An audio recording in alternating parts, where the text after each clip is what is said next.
Topic है RLC PLC में contractor and counter में क्या डिफरेंस होता है। मतलब कॉन्ट्रैक्टर और काउंटर में दोनों में क्या अंतर होता है। तो कॉन्ट्रैक्टर क्या है? कॉन्ट्रैक्टर एक ऑटोमेटिक स्विचिंग डिवाइस होती है जिसमें जैसे मैंने लिखा switch on then cable on. मैं स्विच ऑन करते ही कॉन्ट्रैक्टर की कॉइल ऑन हो जाएगी और कॉन्ट्रैक्टर का जो भी एनओ एनसी है, मान लो केबल का एनओ ले लिया और ये हमने ले ली लाइट। अब यहाँ पे क्या है कि जैसे ही कॉन्ट्रैक्टर ऑन होगा लाइट ऑन होगी, तुरंत होगी, स्विच ऑन करते ही होगी। जबकि काउंटर में क्या है, काउंटिंग चलती है। Switch 4 times on then cable on, मतलब देन लाइट ऑन भी हम लिख सकते हैं या केबल ऑन। मतलब ये सीधा है कि स्विच को 4 बार दबाएं तब आउटपुट हमारा आए।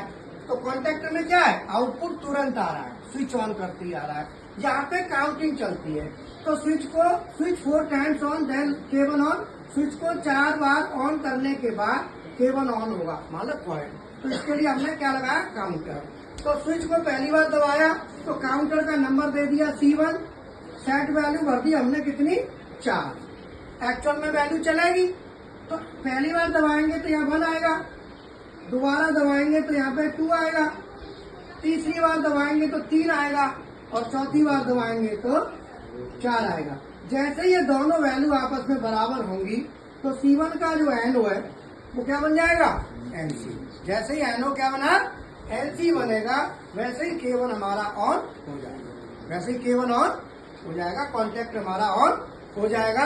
ये इसका प्रोसीजर है। तो काउंटर में काउंटिंग चलती है और हमारे कॉन्ट्रैक्टर में डायरेक्ट होता है एक बार में। बट काउंटर में जहाँ काउंटिंग की जरूरत पड़े वह हम काउंटर लगाते हैं। काउंटर भी एक स्विचिंग डिवाइस है, कॉन्ट्रैक्टर भी एक स्विचिंग डिवाइस है।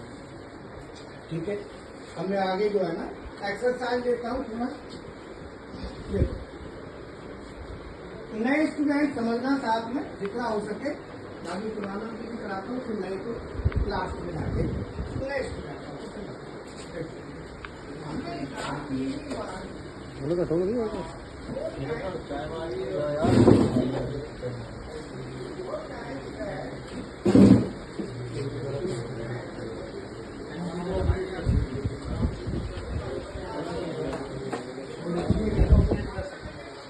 अरे